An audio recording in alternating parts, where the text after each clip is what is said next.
السلام علیکم ورحمۃ اللہ وبرکاتہ۔ مدرسین کو، علماء کرام کو کم تنخواہ دینے والے حضرات، یہ ویڈیو حضرت مولانا مفتی احمد صاحب خان پوری کا ضرور سنیں۔ مفتی صاحب کیا فرما رہے ہیں، آپ اسے سنیں اور آگے بھی شیئر کریں۔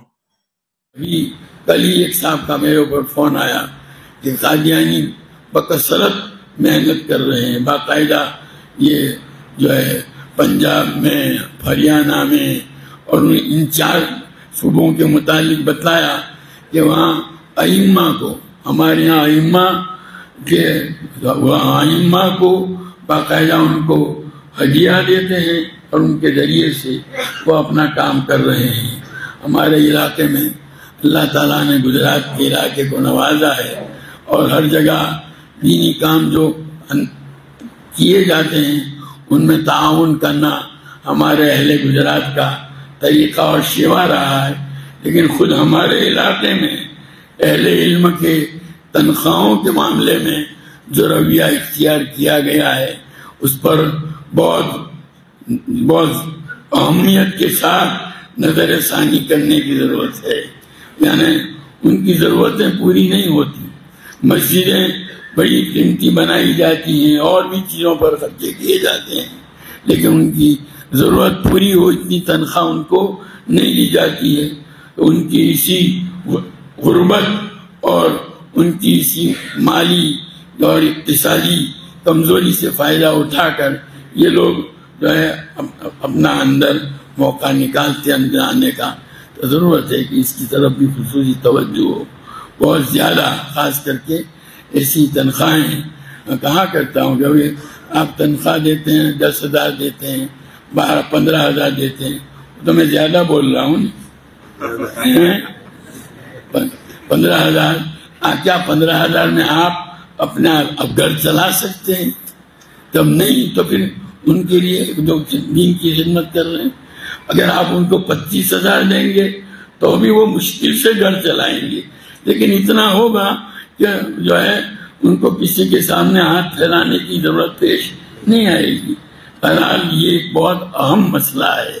اس وقت ذمہ دار لوگ اس مجمع میں موجود ہیں، میں ان کو متوجہ کروں گا کہ بھائی جو ہے اس کی طرف توجہ کریں، اور اہل علم جو پڑھانے کا کام کرتے ہیں، ائمہ جو امامت کا کام کرتے ہیں، اور مکاتب کے مدرسین، ان کی تنخواہوں کے معیار کو اونچا لایا جائے، اور ساتھ ہی ساتھ ایک ایسا ادارہ تشکیل دیا جائے جس میں ان خدام کی ضرورتوں کو پورا کرنے کی طرف توجہ ہو۔ ان کے ہاں مثلا کسی کے ہاں بچہ پیدا ہوا، ولادت کا مرحلہ ہے، بیمار کوئی ہو گیا، آج کل تو ایک چھوٹی سی بیماری اگر آ گئی ہے کسی کے گھر میں تو کتنا بڑا خرچہ ہو جاتا ہے، ہر آدمی جانتا ہے۔ تو یہ سب ان کی ضرورتوں کو پورا کرنے کے لیے بھی مستقل ایک ادارے کا قیام اگر لیا جائے، اور پھر اس کے ذریعے سے خاموشی سے، نمائشی طور پر نہیں، حقیقی خدمت کرنے کی نیت سے ان اہل علم کی چپکے سے خدمت کی جائے۔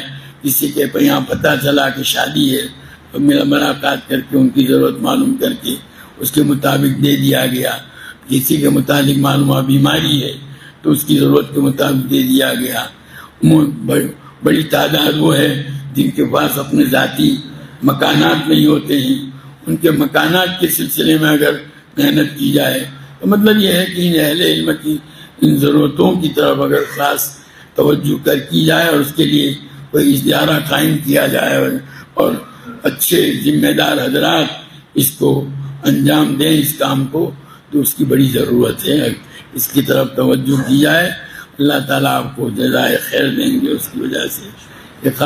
یہ بہت اہم معاملہ ہے، اور اس کی نتیجہ ورنہ اب دھیرے دھیرے یہ ہو رہا ہے کہ علم حاصل کرنے کی طرف جو ہے توجہ کم ہوتی ہے۔ ایک دور تھا کہ ہمارے جتنے بھی دیہات ہے، دیہات کا کوئی گھر ایسا نہیں تھا جہاں کے بچے مدرسوں میں پڑھتے نہ ہوں۔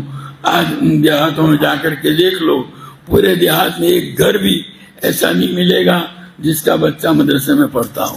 کیوں؟ وہ کہتے ہیں کہ مدرسے میں بچوں کو بیچ کر کے کیا کریں گے، بھیک منگوانی ہے ان کے پاس. یہ ہماری یہ روش جو ہے علم سے دور کر رہی ہے لوگوں کو. ضرورت ہے اس کی طرف خاص توجہ کی جائے اور اس سلسلے میں سمجھدار لوگ مل کر کے کوئی تدبیر اختیار کریں. میں نے پہلے سے کچھ سوچا نہیں تھا، بولتے ہوئے درمیان ہی میں یہ چیز یہ دل میں آئی. اللہ تعالیٰ نے جو ہے میری زبان سے کہلوائی کی کہوں. رات ایک مولوی صاحب کا وہاں سے فون آیا تھا، وہاں ادھر ہریانہ سے.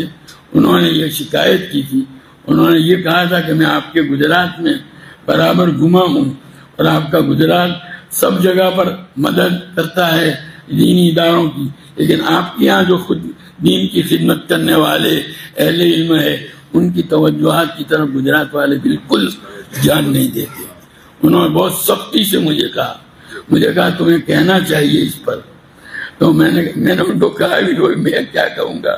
میں تو اس وقت بھی میرے دل میں آیا کہ میں تو اب میرا کہیں آنا جانا بھی نہیں رہا، لیکن اب ان کی اخلاص کی بات تھی کہ اللہ تعالیٰ نے کہلوا دیا ہے. تو بہرحال اس چیز کی طرف توجہ کیجیے، ذمہ دار لوگ موجود ہیں اور اس سے اس کی کوئی تدبیریں اختیار کی جائیں.